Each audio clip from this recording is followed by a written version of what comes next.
आप जितनी मर्जी दवाइयाँ खाएं, जो मर्जी करें, जैसे भी हों, जब तक आप अपना लाइफस्टाइल और अपनी डाइट चेंज नहीं करेंगे तब तक पॉलीसिस्टिक ओवेरियन सिंड्रोम से आप नहीं लड़ सकेंगे।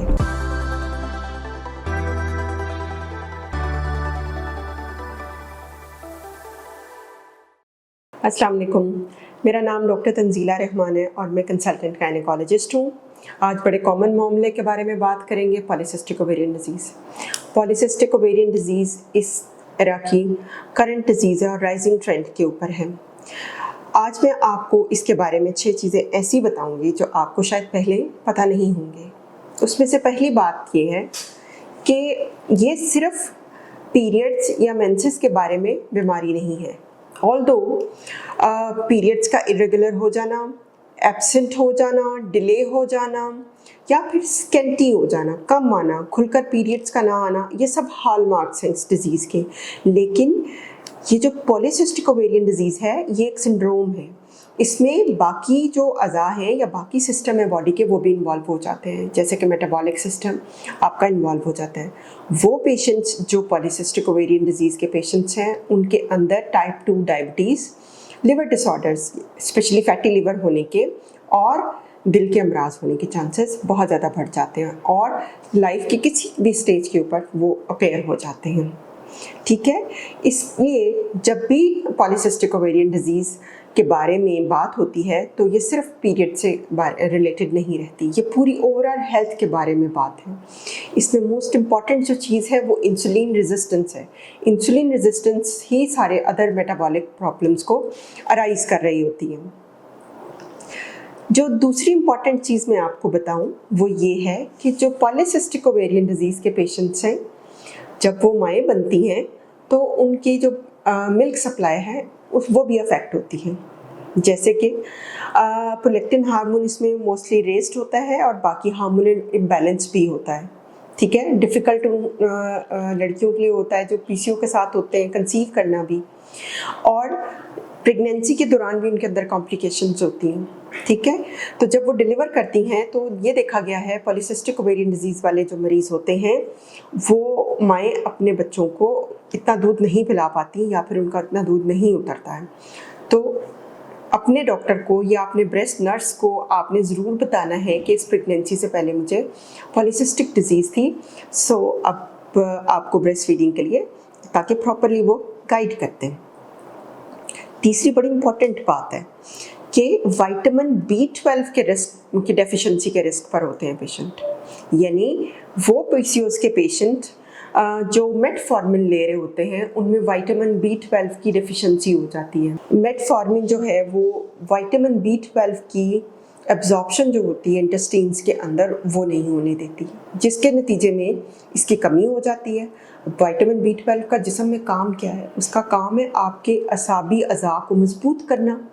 जब इसकी कमी होती है तो आप असाबी तौर पे कमज़ोर हो जाते हैं, आपके हाथों पैरों में सुइयां सी चुभना, टिंगलिंग हो जाना, सो जाना, इनका चूंटियाँ चलने की सेंसेशन आना, ये हो सकता है।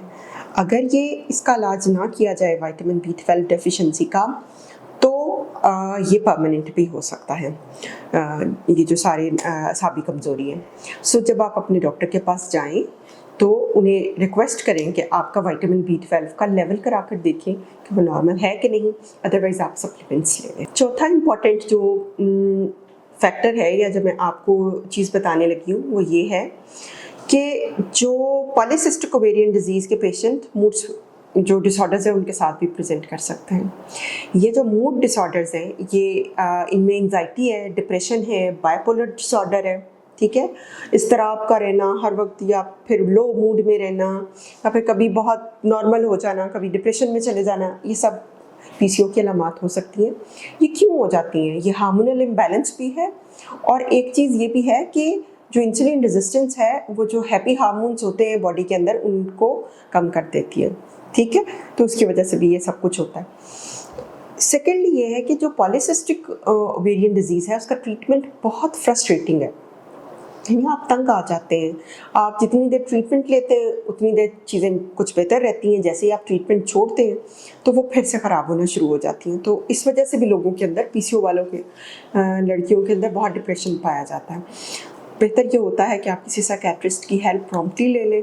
अगर आप साइकेट्रिस्ट के पास नहीं जा सकते तो आप अपनी गायनेकोलॉजिस्ट को एटलीस्ट ज़रूर बताएं, क्योंकि आपकी मूड चेंजेस हैं या आपको एंजाइटी या डिप्रेशन हो रहा है। जो पांचवी चीज़ बताने लगी हूँ, पॉलीसिस्टिक ओवेरियन का नाम सुनते ही लोग ये समझते हैं कि हम प्रेग्नेंट तो बिल्कुल नहीं हो सकते। हाँ, थोड़ी मुश्किल ज़रूर आ सकती है। कॉमनेस्ट कॉज है ओवुलेटरी डिसऑर्डर्स ऑफ इनफर्टिलिटी का, यानी अंडे प्रॉपरली ना बनने का वजह से हमल ना ठहरना, लेकिन ये ट्रीटेबल है। पॉलीसिस्टिक ओवरी की जो लड़कियां हैं वो प्रेग्नेंट हो सकती हैं, थोड़ी बहुत हेल्प की ज़रूरत पड़ सकती है। 20% जो गर्ल्स हैं वो खुद ही प्रेग्नेंट हो जाती हैं। अराउंड 50 को हेल्प की ज़रूरत पड़ती है, जिसमें इंक्लूडेड है कि आपको अंडे बनाने वाली दवाइयाँ दी जा सकती हैं या फिर आपको डाइटरी सप्लीमेंट्स दिए जा सकते हैं, जैसे मायोनासिटॉल वगैरह हैं। तो उससे एग क्वालिटी इंप्रूव हो जाती है और वो प्रेग्नेंट हो जाती हैं। कुछ केसेस में जो है वो IUI या फिर IVF की तरफ जाना पड़ता है, लेकिन प्रेगनेंसी बहरहाल मुमकिन है उन पेशेंट्स के अंदर जो पॉलीसिस्टिक हो। सबसे आखिरी बात और सबसे अहम बात कि जो मेन ट्रीटमेंट है वो आपकी डाइट है और आपका लाइफस्टाइल मैनेजमेंट है।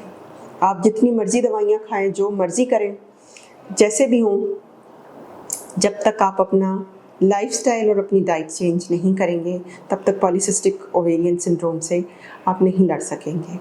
सो अपनी हेल्दी डाइट प्लान कीजिए, रेगुलर एक्सरसाइज करें, स्ट्रेस की मैनेजमेंट कीजिए, अवॉइड कीजिए स्ट्रेस को, अच्छी नींद लें और मल्टीविटामिन ज़रूर लें, जिसमें मायोनासिटॉल वगैरह विटामिन B12 इंक्लूडेड हो, तो आपकी पॉलीसिस्टिक ओवरी अंडर कंट्रोल रहेगी।